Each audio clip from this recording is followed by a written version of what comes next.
Pour cette séquence de formation de maintien et de perfectionnement des acquis dans le domaine de la protection des personnes, des biens et de l'environnement, nous allons voir une séquence sur l'épuisement d'eau dans un local inondé. Dans un premier temps, on va voir les différents matériels utiles pour ces missions, et dans un second temps, les différentes étapes importantes à suivre. D'un point de vue définition, nous allons distinguer l'assèchement de l'épuisement. L'épuisement, c'est l'action de pomper l'eau dans un volume inondé. Pour cela, différents matériels s'offrent à nous. La motopompe remorquable, la motopompe d'épuisement, le vide-cave et l'hydroéjecteur. La motopompe remorquable, communément appelée MPR, est mue par un moteur thermique à essence, semblable à un moteur de voiture. Son débit est généralement de 90 m3, mais on trouve des pompes un peu moins puissantes à 60 m3 et des pompes plus puissantes à 120 m3.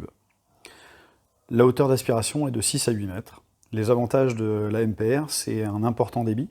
C'est l'engin de pompage le plus important que nous ayons pour les opérations d'épuisement. C'est un appareil qui est autonome grâce à son propre moteur et permet une forte pression de refoulement, ce qui permet de refouler de l'eau à plusieurs centaines de mètres si besoin.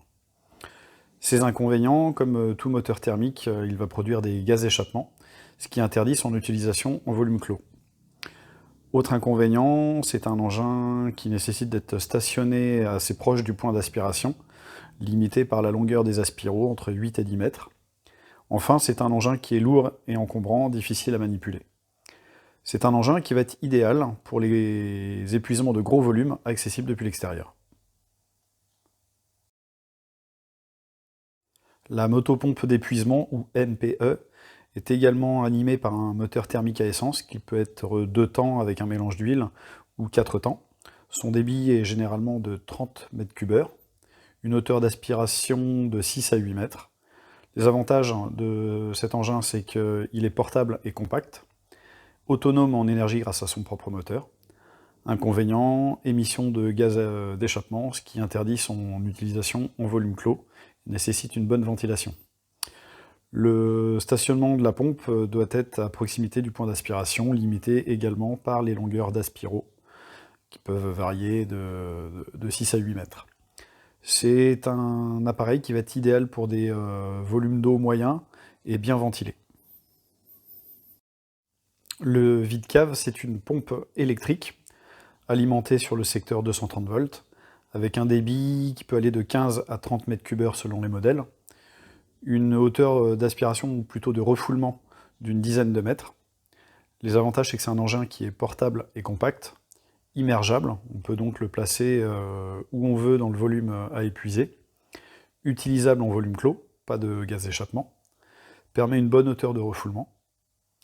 L'inconvénient, c'est qu'il nécessite une alimentation électrique. Or, bien souvent, on aura dû couper l'alimentation électrique du local en question pour des raisons de sécurité. Ça peut donc nécessiter l'ajout d'un groupe électrogène qui, lui, devra être en zone ventilée. Son débit, si c'est un modèle 15 m3, est assez limité. Ça en fait un outil idéal pour les volumes clos ou difficilement accessibles. L'hydroéjecteur, c'est un appareil qui est animé par la force hydraulique de l'eau qui circule à l'intérieur. Pour animer cette eau, il nous faut une MPR ou un engin pompe. Le débit est d'environ 15 m3. Par contre, il offre une forte hauteur de refoulement jusqu'à 15 mètres. Les avantages, c'est que c'est un engin qui est portable et compact, immergeable, utilisable en volume clos puisqu'il ne produit pas de gaz d'échappement, et permet une très bonne hauteur de refoulement. L'inconvénient, c'est que c'est un dispositif d'alimentation qui est assez contraignant, avec un tuyau de 45 en alimentation, un tuyau de 70 en refoulement. Il nécessite en plus, comme on l'a dit, une MPR ou un engin pompe. De plus, son débit est assez limité. Ça va être un outil idéal lorsqu'on a un fort dénivelé de refoulement à utiliser. L'assèchement, comme son nom l'indique, ça consiste à rendre sec une surface. Autant en épuisement, on s'exprime en volume pour dimensionner le sinistre, autant sur un assèchement, pour dimensionner le sinistre, on va évoquer une surface. Les outils à notre disposition sont l'aspirateur à eau, la raclette et la serpillière. S'agissant d'outils assez simples, nous n'allons pas détailler plus au-delà leur fonctionnement. Nous allons maintenant évoquer les différentes étapes des opérations d'épuisement. En tout premier lieu, il convient bien évidemment de prendre contact avec le requérant pour préciser leurs demandes et éventuellement, si on est en cas d'opérations multiples, de pouvoir juger de la priorité des opérations à mener et éventuellement faire patienter les requérants si d'autres opérations plus urgentes se présentent à vous. Dans un second temps, on va identifier le ou les locaux concernés par l'opération d'épuisement afin d'en déterminer leur surface, leurs accès et les éventuels dangers à l'intérieur, savoir s'ils sont ventilables ou complètement confinés. Ce sont des notions qui seront importantes ensuite pour notre opération.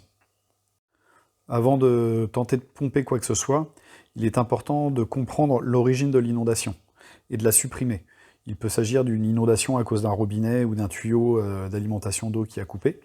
Dans ce cas, on va procéder à la fermeture de la vanne, de barrage. Il peut s'agir d'une inondation due à des pluies torrentielles. Tant que ces pluies n'ont pas cessé, il est inutile de commencer à épuiser. Il peut s'agir aussi d'inondations liées à des débordements de rivières ou à des débordements de réseaux d'eau pluviale ou d'eau usée. Tant que cette source d'inondation n'est pas supprimée, ça ne sert à rien de commencer à pomper. Comme en secourisme, il ne sert à rien de commencer un massage cardiaque tant qu'on n'a pas traité l'hémorragie. Il ne sert à rien de pomper tant que l'eau continue d'affluer dans le local. L'étape suivante est essentielle à votre sécurité, puisqu'il s'agit d'identifier les différents dangers qui peuvent être présents dans le ou les locaux à épuiser. En premier lieu, bien entendu, on va penser à l'électricité. Vous allez œuvrer les pieds dans l'eau, donc il est important de supprimer toute source d'électricité secteur. Le plus sûr, c'est de couper l'alimentation générale de l'habitation. Ensuite, il nous faut estimer si on est sur un volume que l'on peut ventiler ou pas. Ça déterminera le choix de la pompe à utiliser, savoir si on peut utiliser quelque chose de thermique avec des gaz d'échappement ou s'il nous faut impérativement une pompe de type vide-cave ou de type hydroéjecteur. Autre danger grave, c'est la présence de trous ou de trémies d'escalier que vous pourriez ne pas voir parce que recouvertes par les eaux. Vous pourriez tomber accidentellement dans une fosse, ça peut être une fosse mécanique ou autre. Enfin, tout ce qui est objet non visible. Vous pouvez marcher sur un râteau, sur des objets coupants ou contendants qui ne seraient pas visibles car inondés. De plus, vu que vous avez coupé l'électricité, il y a de grandes chances pour qu'il fasse sombre dans les locaux où vous devrez travailler. S'il s'agit d'un garage ou d'une cuisine, vous pouvez également être en présence de produits dangereux, d'acide, de fuel ou autres. Et l'eau peut rendre glissant les surfaces sur lesquelles vous allez évoluer, notamment si on est sur du carrelage. Il y a de très nombreux risques dans les locaux inondés, donc il est vraiment primordial que vous en fassiez l'inventaire exhaustif. Maintenant que vous avez identifié les différents dangers présents dans les locaux, il vous faut supprimer les risques. Donc pour l'électricité, on l'a vu, il s'agit de couper l'alimentation. Pour tout ce qui est trous et trémies, de bien se renseigner auprès des requérants sur la configuration des lieux, ne pas hésiter à effectuer un balisage. Pour tout ce qui est produits chimiques, malheureusement la seule protection efficace sera le port d'EPI de type cuissarde et de vérifier que l'air est bien respirable. Pour tout ce qui est objet immergé, la plus grande prudence s'impose au moment d'évoluer. Donc, une fois les risques connus, il convient de s'en prémunir au maximum. Afin de dimensionner votre dispositif, il va vous falloir estimer le volume d'eau à pomper. Donc pour cela, on va exprimer ce volume en mètres cubes. Il vous suffit de multiplier la surface de la pièce par la hauteur d'eau présente. Si votre pièce a une forme de rectangle, vous multipliez le petit côté fois le grand côté en mètres fois la hauteur d'eau en mètres. Si votre pièce a une forme de triangle, vous prenez la grande base fois la hauteur, le tout divisé par 2, auquel vous multipliez la hauteur d'eau. Et si votre pièce ou votre bassin a une surface circulaire, la surface c'est pi fois r au carré, pi étant 3,14, multiplié par la hauteur d'eau pour avoir le volume. Avant de passer à l'étape d'épuisement à proprement parler, il vous faut bien identifier les endroits où on va installer nos pompes et les endroits où on va refouler l'eau. Ces eaux de refoulement pourraient endommager différentes structures ou jardins si vous ne faites pas attention aux endroits où elles s'écoulent. Vous allez pouvoir maintenant passer à l'étape d'épuisement à proprement parler et mettre en route vos pompes. Il est intéressant à ce niveau-là de pouvoir estimer l'efficacité de notre action et de vérifier que le niveau d'eau baisse effectivement. Pour cela, c'est assez simple. Il suffit de faire une marque sur le mur au moyen d'une craie ou d'un stylo et d'estimer régulièrement, à intervalles réguliers, le volume d'eau qui a été épuisé. Ainsi, vous pourrez estimer la durée de votre intervention.